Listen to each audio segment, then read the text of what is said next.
Kita mau kembali lagi bersama-sama mendengarkan firman Tuhan. Hari ini Tante Yanti mau menceritakan firman Tuhan dengan satu tema, Raja yang menderita karena cintanya. Biasanya seorang raja sangat dihormati oleh semua orang karena kedudukannya yang tinggi. Dia berkuasa dan juga memerintah banyak orang yang dipimpinnya. Tetapi yang Tante Yanti mau ceritakan ini, dia sangat berbeda. Dia sangat mengagumkan. Karena sebenarnya dia adalah raja yang tertinggi dan berbeda dari raja-raja yang lainnya. Tetapi dia mau menderita karena mencintai umatnya. Tante Yanti akan menceritakannya kepada kamu semua. Tetapi sebelumnya kita mau berdoa. Mari kita berdoa. Tuhan Yesus, terima kasih. Kami mengucap syukur karena Engkau sungguh baik. Engkau mengasihi kami. Setiap hari Engkau memelihara hidup kami. Dan saat ini juga kami mengucap syukur karena Tuhan Yesus mau berbicara kepada kami melalui firman Tuhan yang akan kami dengarkan saat ini. Tuhan Yesus, tolonglah kami, berikanlah kami hati yang mengerti akan firman-Mu. Dalam nama Tuhan Yesus kami berdoa, haleluya, amin. Anak-anak perjanjian, hari ini firman Tuhan kita terdapat dari Injil Markus pasal 15 dan pasal 16 ayat 1 sampai 13. Lihatlah gambar ini. Pagi-pagi benar, imam-imam kepala bersama tua-tua dan ahli-ahli Taurat dan seluruh mahkamah agama bersepakat untuk mengikat tangan Yesus dan membawa Yesus kepada Pilatus, wali negeri Roma. Karena pada zaman itu bangsa Israel dikuasai oleh bangsa Roma. Oleh karena itu, wali negeri Roma memiliki kuasa untuk menghakimi orang Israel. Pada waktu itu, Pilatus bertanya kepada Yesus, "Engkaukah raja orang Yahudi?" Jawab Yesus, "Engkau sendiri mengatakannya." Lalu, imam-imam kepala banyak menuduh Tuhan Yesus di hadapan Pilatus. Pilatus bertanya lagi kepada Yesus, katanya, "Tidakkah engkau memberi jawab? Lihatlah betapa banyaknya tuduhan mereka terhadap engkau." Tetapi Yesus diam, tidak menjawab lagi, sehingga Pilatus heran. Biasanya setiap hari raya selalu dibebaskan satu orang penjahat yang telah dihukum menurut permintaan orang banyak. Dan pada waktu itu ada seorang yang bernama Barabas sedang dipenjarakan bersama beberapa orang penjahat lainnya. Mereka telah melakukan pembunuhan. Maka datanglah orang banyak dan meminta supaya Pilatus membebaskan satu orang penjahat itu. Tetapi Pilatus menjawab mereka dan bertanya, "Apakah kamu mau supaya kubebaskan raja orang Yahudi ini?" Raja orang Yahudi yang dimaksudkan Pilatus itu adalah Yesus. Karena Pilatus sudah tahu bahwa imam-imam kepala telah menyerahkan Yesus karena dengki. Tetapi imam-imam kepala di dalam hati marah dan berkata kepada orang banyak untuk meminta supaya Barabaslah yang dibebaskannya. Pilatus sekali lagi menjawab dan bertanya kepada orang banyak itu, "Jika begitu, apakah yang harus kuperbuat dengan Yesus yang kamu sebut raja orang Yahudi ini?" Maka mereka berteriak lagi, katanya, "Salibkan dia! Salibkan dia!" Lalu Pilatus berkata kepada mereka, "Tetapi kejahatan apakah yang telah dilakukan Yesus?" Namun mereka makin keras berteriak, "Salibkan dia! Salibkan dia!" Karena Pilatus ingin menyenangkan hati orang banyak itu, Pilatus membebaskan Barabas, menyerahkan Yesus untuk disalibkan. Kemudian prajurit-prajurit membawa Yesus ke dalam istana yaitu gedung pengadilan, dan memanggil seluruh pasukan berkumpul. Tuhan Yesus dicambuk. Kemudian mereka memakaikan jubah ungu kepada Yesus, membuat sebuah mahkota duri, dan menaruhnya di atas kepala Yesus. Dan mereka mulai mengolok-olok Tuhan Yesus dan meludahi Tuhan Yesus. Sesudah mengolok-olok Yesus, mereka melepaskan jubah ungu itu dari tubuh Tuhan Yesus. Kemudian Yesus dibawa keluar untuk disalibkan. Pada waktu itu lewat seorang yang bernama Simon, orang Kirene, yang baru datang dari luar kota, dan Simon dipaksa untuk memikul salib Yesus, dan Yesus dibawa ke Golgota, yang berarti tempat tengkorak. Kemudian tangan dan kaki Tuhan Yesus dipaku di kayu salib. Hari jam 9 ketika Yesus disalibkan. Dan mereka memasang sebuah tulisan di atas kepala Yesus dengan kalimat Raja Orang Yahudi. Yesus disalibkan bersama dua orang penjahat, seorang di sebelah kanannya dan seorang di sebelah kirinya. Yesus disamakan dengan penjahat oleh mereka. Orang-orang yang lewat melihat Yesus disalib juga memaki Yesus. Dan sambil menggelengkan kepala mereka berkata, "Hai engkau yang mau merubuhkan bait suci dan mau membangunnya kembali dalam 3 hari, turunlah dari salib itu dan selamatkanlah dirimu." Demikian juga imam-imam kepala bersama-sama ahli Taurat mengolok-olok Yesus di antara mereka sendiri. Dan mereka berkata, orang lain ia selamatkan, tetapi dirinya sendiri tidak dapat ia selamatkan. Baiklah Mesias, Raja orang Israel itu, turun dari salib itu, supaya kita lihat dan percaya.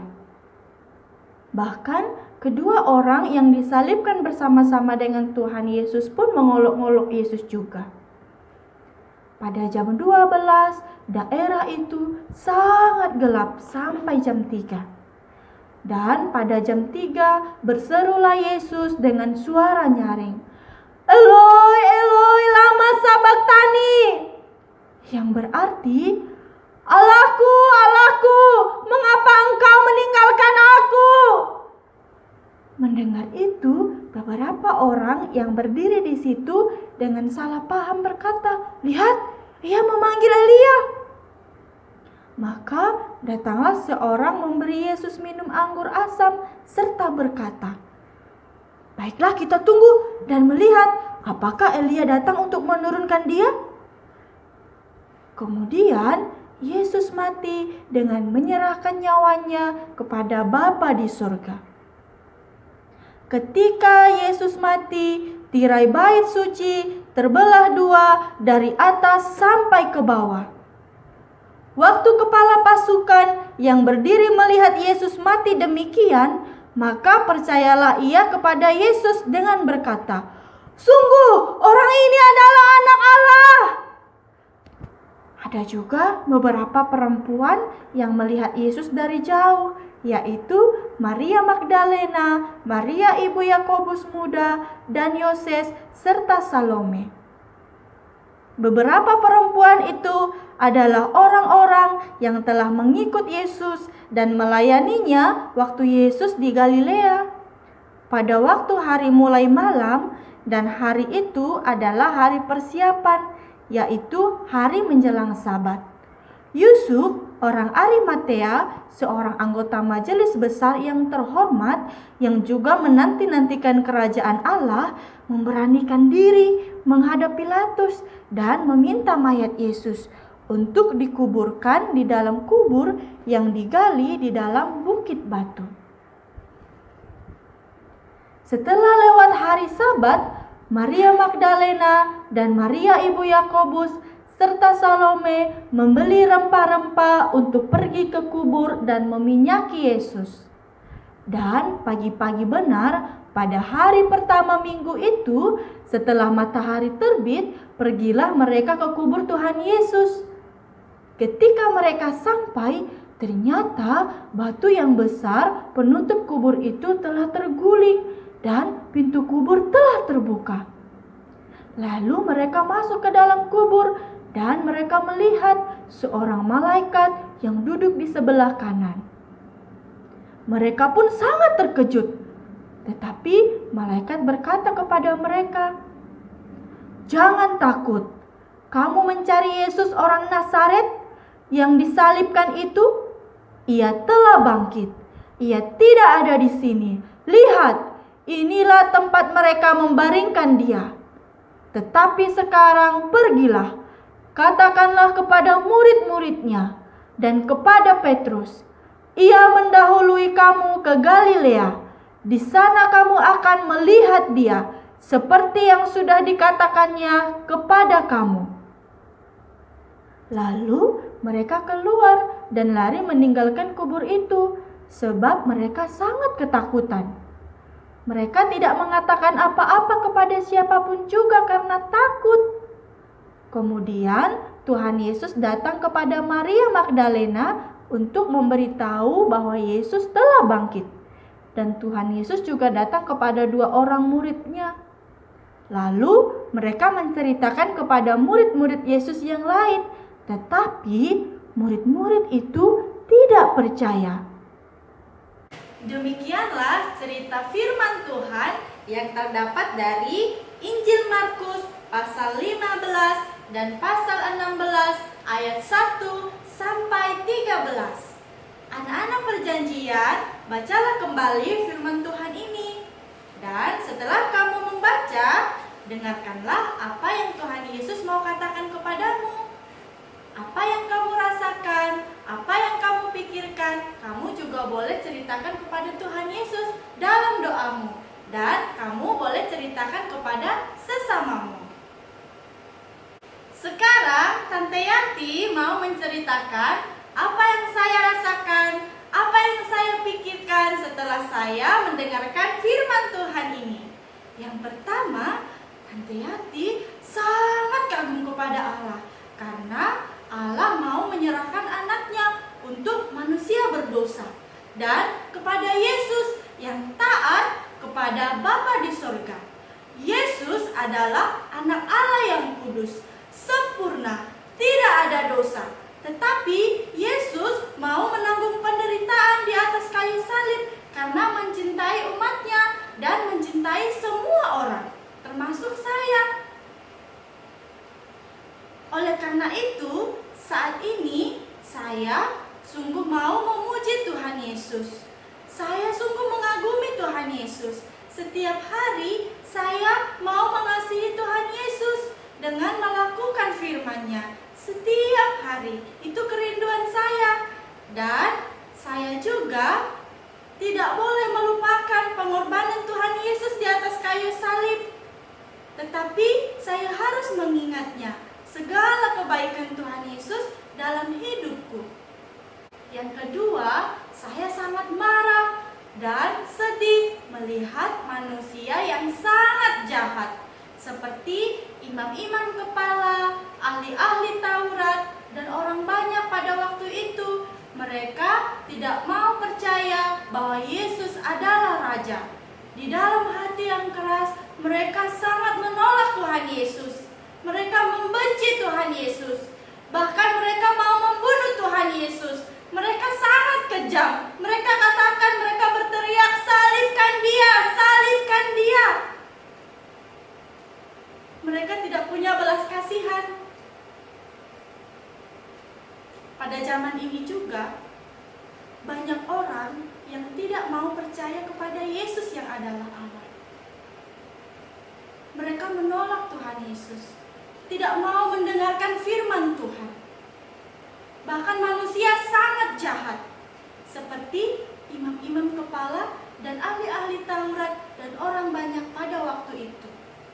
Saya juga menyadari dalam diri saya, seringkali saya tidak mau taat pada firman Tuhan. Baik dalam pikiran saya, kata-kata saya, tindakan saya.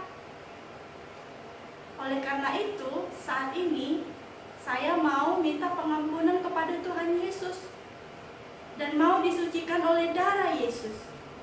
Karena saya percaya hanya Yesuslah yang dapat mengampuni saya dari dosa-dosa saya dan membebaskan saya. Yang ketiga, saya sangat senang sekali karena Yesus tidak mati selamanya. Yesus bangkit dari antara orang mati. Yesus mengalahkan maut karena Yesus adalah Allah yang hidup dan penuh kuasa. Mungkin orang berpikir, bagaimana mungkin orang mati bisa hidup kembali? Itu tidak mungkin terjadi. Tetapi saya percaya bahwa Yesus sungguh-sungguh bangkit. Yesus sungguh-sungguh hidup. Banyak sekali saksinya dalam Alkitab. Nah, bagaimana dengan kamu anak-anak perjanjian? Apakah kamu juga percaya bahwa Yesus telah mati karena Yesus mengasihi kamu? Dan apakah kamu percaya bahwa Yesus telah bangkit karena Dia adalah Allah yang hidup dan penuh kuasa? Dalam firman Tuhan, Injil Yohanes pasal 20 ayat 31 mengatakan, tetapi semua yang tercantum di sini telah dicatat supaya kamu percaya bahwa Yesuslah Mesias, Anak Allah, dan supaya kamu oleh imanmu memperoleh hidup dalam namanya. Percaya kepada Yesus artinya sungguh-sungguh menyadari bahwa kamu adalah orang berdosa dan mengakui dengan jujur satu persatu dosamu di hadapan Tuhan Yesus dan minta ampun kepada Tuhan Yesus dan percaya bahwa hanya oleh darah Yesus dosamu dapat diampuni.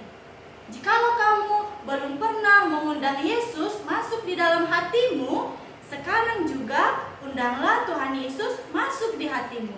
Apakah kamu mau? Jika kamu mau, sekarang ikutilah Tante Yanti berdoa. Mari kita berdoa.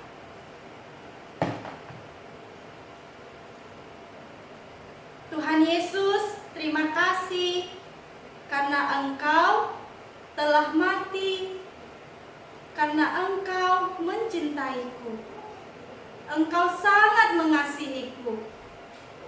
Tuhan Yesus, aku percaya Engkau telah bangkit mengalahkan maut, karena Engkau adalah Allah yang penuh kuasa, Allah yang hidup. Saat ini aku mengakui bahwa aku adalah orang berdosa. Dalam pikiranku, perkataanku, tindakanku, setiap hari tidak taat pada firman Tuhan. Tuhan Yesus, ampunilah aku, kuduskan aku dengan darah Yesus. Saat ini aku mau Tuhan Yesus masuklah di dalam hatiku, menjadi Tuhan dan Juru Selamatku, Raja di hatiku sampai selama-lamanya. Terima kasih Tuhan Yesus.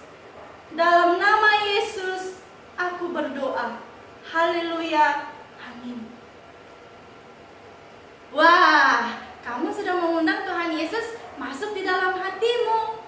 Firman Tuhan katakan, siapa yang mengaku dengan mulutnya dan percaya di dalam hatinya bahwa Yesus adalah Tuhan,